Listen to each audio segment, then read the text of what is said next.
Chapter 4. From this day natural philosophy, and particularly chemistry, in the most comprehensive sense of the term, became nearly my sole occupation. I read with ardor those works, so full of genius and discrimination, which modern inquirers have written on these subjects. I attended the lectures and cultivated the acquaintance of the men of science of the university, and I found even in M. Krempe a great deal of sound sense and real information, combined, it is true, with a repulsive physiognomy and manners, but not on that account the less valuable. In M. Waldman I found a true friend. His gentleness was never tinged by dogmatism, and his instructions were given with an air of frankness and good nature that banished every idea of pedantry. In 1,000 ways he smoothed for me the path of knowledge, and made the most abstruse inquiries clear and facile to my apprehension. My application was at first fluctuating and uncertain. It gained strength as I proceeded, and soon became so ardent and eager that the stars often disappeared in the light of morning, whilst I was yet engaged in my laboratory. As I applied so closely, it may be easily conceived that my progress was rapid. My ardor was indeed the astonishment of the students, and my proficiency that of the masters. Professor Krempe often asked me, with a sly smile, how Cornelius Agrippa went on, whilst M. Waldman expressed the most heartfelt exultation in my progress. 2 years passed in this manner, during which I paid no visit to Geneva, but was engaged, heart and soul, in the pursuit of some discoveries which I hoped to make. None but those who have experienced them can conceive of the enticements of science. In other studies you go as far as others have gone before you, and there is nothing more to know. But in a scientific pursuit there is continual food for discovery and wonder. A mind of moderate capacity which closely pursues one study must infallibly arrive at great proficiency in that study. And I, who continually sought the attainment of one object of pursuit, and was solely wrapped up in this, improved so rapidly that at the end of 2 years I made some discoveries in the improvement of some chemical instruments, which procured me great esteem and admiration at the university. When I had arrived at this point, and had become as well acquainted with the theory and practice of natural philosophy as depended on the lessons of any of the professors at Ingolstadt, my residence there being no longer conducive to my improvements, I thought of returning to my friends and my native town, when an incident happened that protracted my stay. One of the phenomena which had peculiarly attracted my attention was the structure of the human frame, and indeed any animal endued with life. Whence, I often asked myself, did the principle of life proceed? It was a bold question, and one which has ever been considered as a mystery. Yet with how many things are we upon the brink of becoming acquainted, if cowardice or carelessness did not restrain our inquiries? I revolved these circumstances in my mind and determined thenceforth to apply myself more particularly to those branches of natural philosophy which relate to physiology. Unless I had been animated by an almost supernatural enthusiasm, my application to this study would have been irksome and almost intolerable. To examine the causes of life, we must first have recourse to death. I became acquainted with the science of anatomy, but this was not sufficient. I must also observe the natural decay and corruption of the human body. In my education, my father had taken the greatest precautions that my mind should be impressed with no supernatural horrors. I do not ever remember to have trembled at a tale of superstition, or to have feared the apparition of a spirit. Darkness had no effect upon my fancy, and a churchyard was to me merely the receptacle of bodies deprived of life, which, from being the seat of beauty and strength, had become food for the worm. Now I was led to examine the cause and progress of this decay, and forced to spend days and nights in vaults and charnel houses. My attention was fixed upon every object the most insupportable to the delicacy of the human feelings. I saw how the fine form of man was degraded and wasted. I beheld the corruption of death succeed to the blooming cheek of life. I saw how the worm inherited the wonders of the eye and brain. I paused, examining and analyzing all the minutiae of causation, as exemplified in the change from life to death, and death to life. Until from the midst of this darkness a sudden light broke in upon me, a light so brilliant and wondrous, yet so simple, that while I became dizzy with the immensity of the prospect which it illustrated, I was surprised that among so many men of genius who had directed their inquiries towards the same science, that I alone should be reserved to discover so astonishing a secret. Remember, I am not recording the vision of a madman. The sun does not more certainly shine in the heavens than that which I now affirm is true. Some miracle might have produced it, yet the stages of the discovery were distinct and probable. After days and nights of incredible labor and fatigue, I succeeded in discovering the cause of generation and life. Nay, more, I became myself capable of bestowing animation upon lifeless matter. The astonishment which I had at first experienced on this discovery soon gave place to delight and rapture.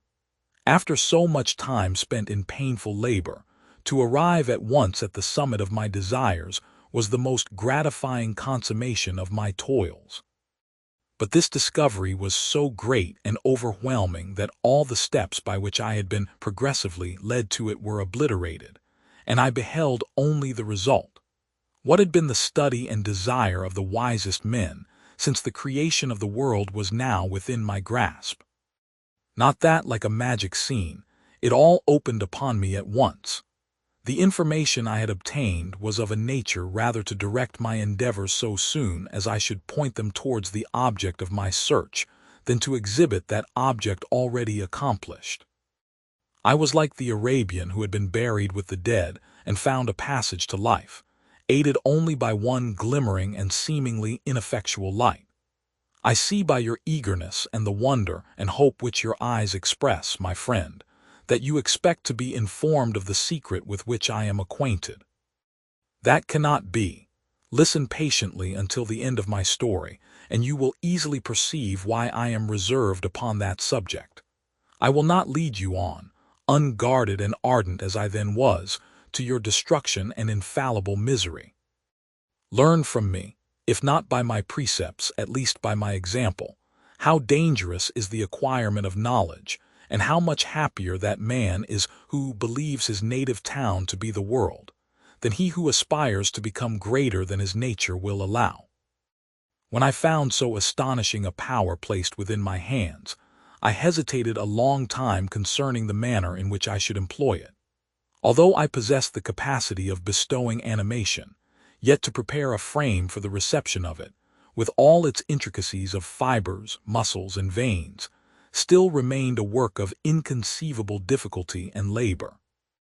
I doubted at first whether I should attempt the creation of a being like myself, or one of simpler organization, but my imagination was too much exalted by my first success to permit me to doubt of my ability to give life to an animal as complex and wonderful as man. The materials at present within my command hardly appeared adequate to so arduous an undertaking, but I doubted not that I should ultimately succeed. I prepared myself for a multitude of reverses. My operations might be incessantly baffled, and at last my work be imperfect.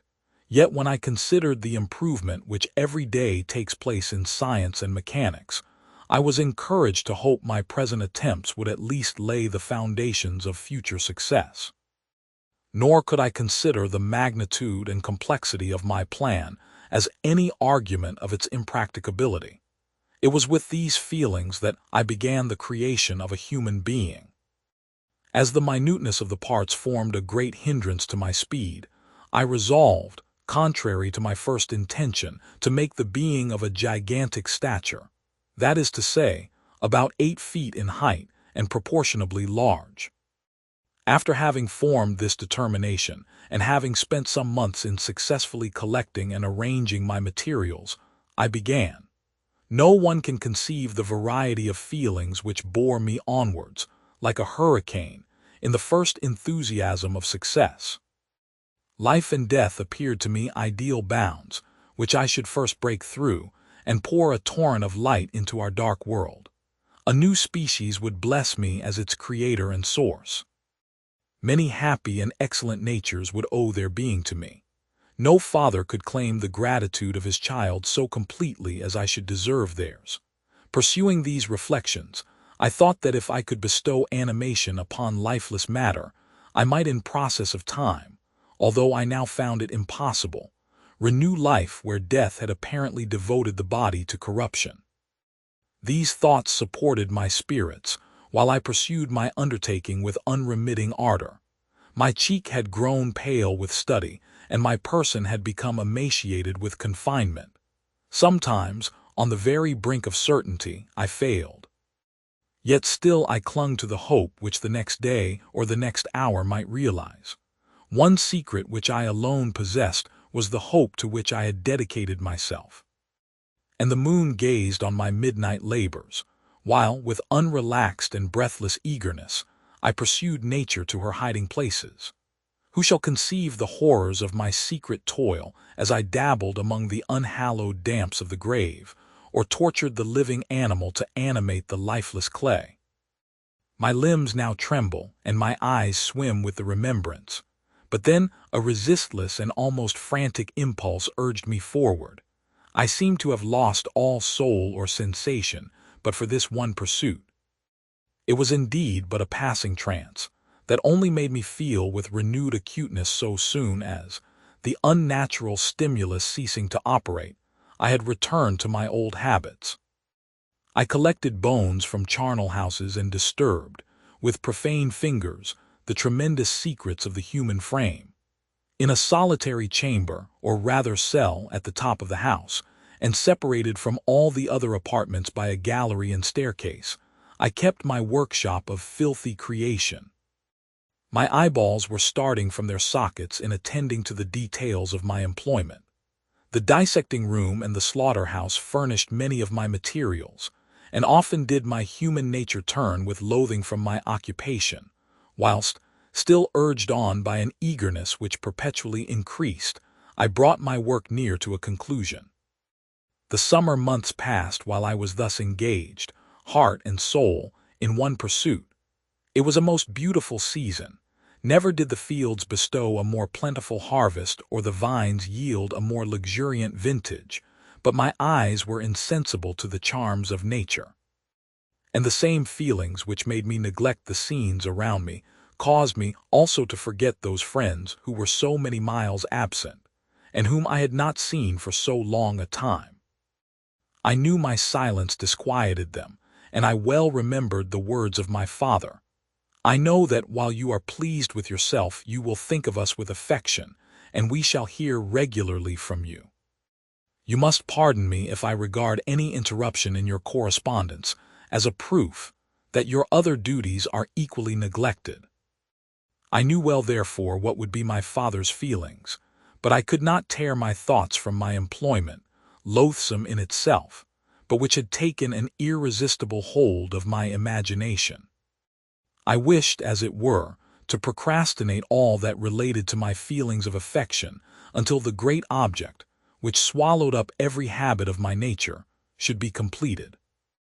I then thought that my father would be unjust if he ascribed my neglect to vice or faultiness on my part, but I am now convinced that he was justified in conceiving that I should not be altogether free from blame.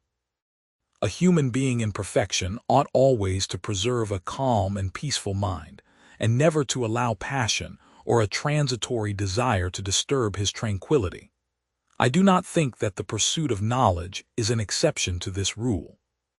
If the study to which you apply yourself has a tendency to weaken your affections, and to destroy your taste for those simple pleasures in which no alloy can possibly mix, then that study is certainly unlawful, that is to say, not befitting the human mind.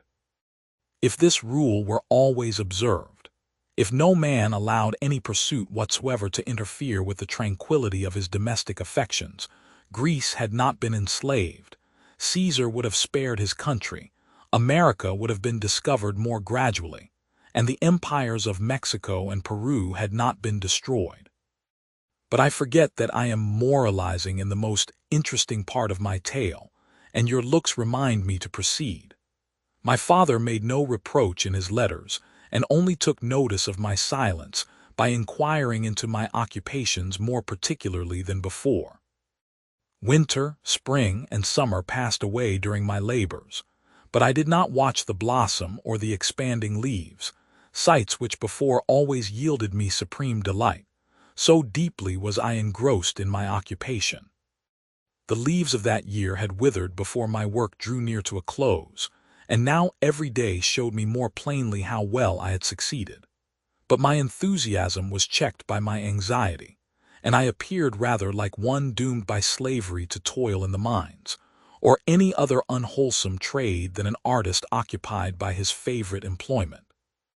Every night I was oppressed by a slow fever, and I became nervous to a most painful degree. The fall of a leaf startled me, and I shunned my fellow creatures as if I had been guilty of a crime. Sometimes I grew alarmed at the wreck I perceived that I had become. The energy of my purpose alone sustained me. My labors would soon end, and I believed that exercise and amusement would then drive away incipient disease. And I promised myself both of these when my creation should be complete.